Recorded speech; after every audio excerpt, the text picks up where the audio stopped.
Thank you very much for your interest. My name is Miguel Yasuki Hirota. I got involved with the Solidarity Economy as a local currency promoter, but as a linguist, I'd like to do my contribution to the global social and solidarity economy community, as I find it very important to empower people in terms of intercultural and interlingual communication.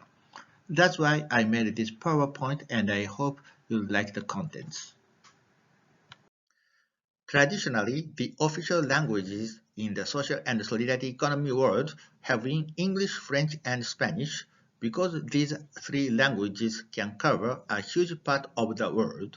But it's also true that a number of other countries remain uncovered with this policy. Uh, Red countries use English, French, or Spanish as official languages, so you can expect public servants there to understand one of these languages if we are there. Blue countries use another Romance language, so people tend to understand quite well French or Spanish, although they aren't official there. People in pink countries are supposed to be fluent in English, so usually we can get along there in English. But there are still a number of great countries which are left behind because neither English nor French nor Spanish is popular there. And for me, it's unfair that social and solidarity economy has been only covering colored countries while excluding the great ones. We've seen that we need more than three languages, but specifically speaking, which languages have priority over others? This is actually still subject to debates, but it seems to be that, given the number of speakers and the importance of social and solidarity economy, I can name German, Polish, Russian, and probably Italian for Europe, Chinese, Japanese, and Korean for East Asia, Indonesian Malay, Thai Lao, Vietnamese, and probably Khmer in Southeast Asia, and Arabic, Persian, Turkish, and probably Amharic and Swahili as well for Middle East and Africa. It's important to highlight that Indonesian and Malay, as well as Thai and Lao, are very similar languages, just like Spanish and Portuguese, so we can just adopt Indonesian and Thai to cover Malay and Lao speakers as well, respectively. So we need between 12 and 16 more languages to cover most of the world. As a linguist, I'd really like to invite you to learn a new language, but at the same time, I know that it takes a lot of time to master a language, and also it's important to understand 6 levels at CEFR, Common European Framework of Reference for Languages, to understand which level is required for what you want to do, as well as how many hours you need to reach each level.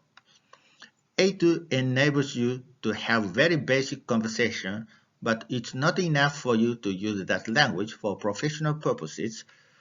B1 enables you to do manual works and other sort of conversations, but you still find it hard to understand the details. You need 400 hours to reach B1 if you don't speak Spanish at all right now and you want to reach B1. So you need to study 1 year if you can study 1 hour per day, and up to 4 months if you can afford to be a full-time language student. B2 will allow you to cover most of topics in your profession, and you can attend conferences in that language, although you still find it hard to understand topics you aren't familiar with, and you need 600 hours, a bit more than 1 year and a half if you study 1 hour per day, and up to 6 months if you are a full-time language student. C1 will open you the possibility to study at a foreign university using that language, as well as to write academic articles, and in most cases this level is enough for most of your social life, unless you want to work as a professional linguist. But of course, some languages are more difficult than others. The U.S. Department of State sorted languages into different categories by difficulty for native English speakers, showing the approximate length of time you need to reach B2 in each language. The easiest languages are Romance and Germanic languages, except French and German. So if you want to learn Spanish, you need 600 hours to reach that level, a bit more than 1 year if you study 10 hours per week, and half a year if you can study it as a full-time student.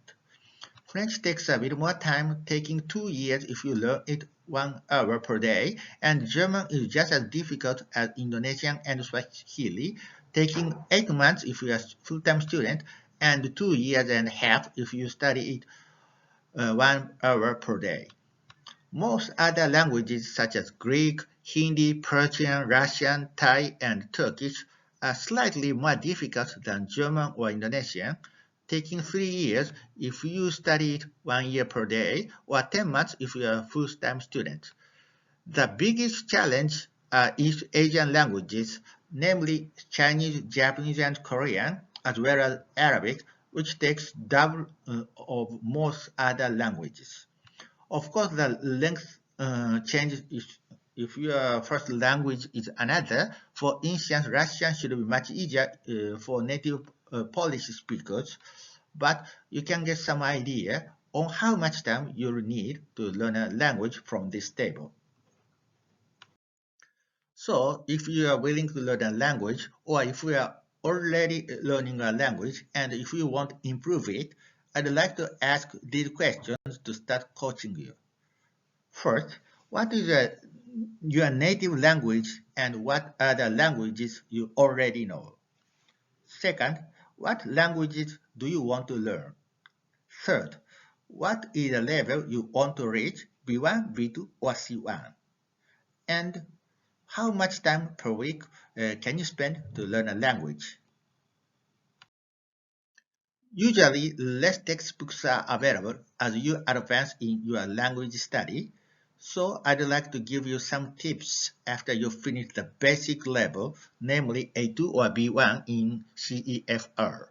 First of all, it's important for you to keep in touch with the language you are learning, and nowadays you can find a lot of streaming services as well as YouTube videos, so you choose the best audio resources among them.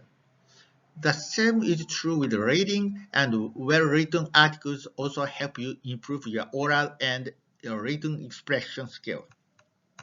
It's quite important to read out news articles or Wikipedia articles, among others, as well as trying to learn those expressions you can't use for your own expression. The grammar is also important to enable you to make correct sentences as well as understanding correctly. And last but not least, your vocabulary size is the key to master any new language.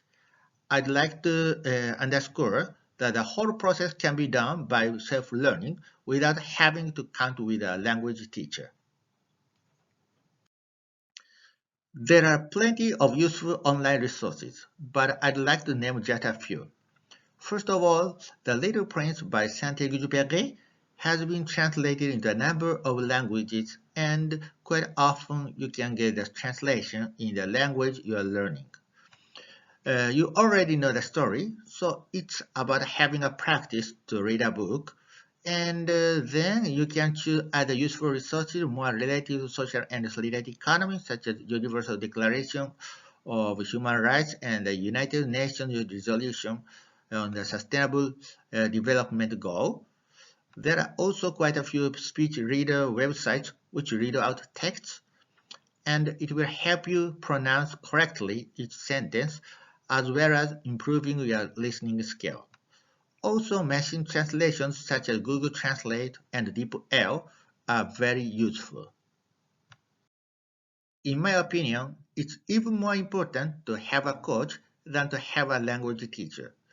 You can have a monthly or quarterly meeting with a coach, reporting your current status to him or her, and discussing with him or her what actions to do in the following months.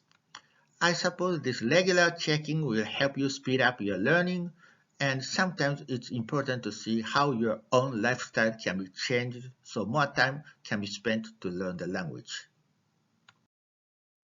So this has been my short presentation. Thank you very much for your attention, and I'm looking forward to being able to help Solidarity Economy practitioners improve their language skill. Don't hesitate to contact me if you want my coaching. Thank you very much.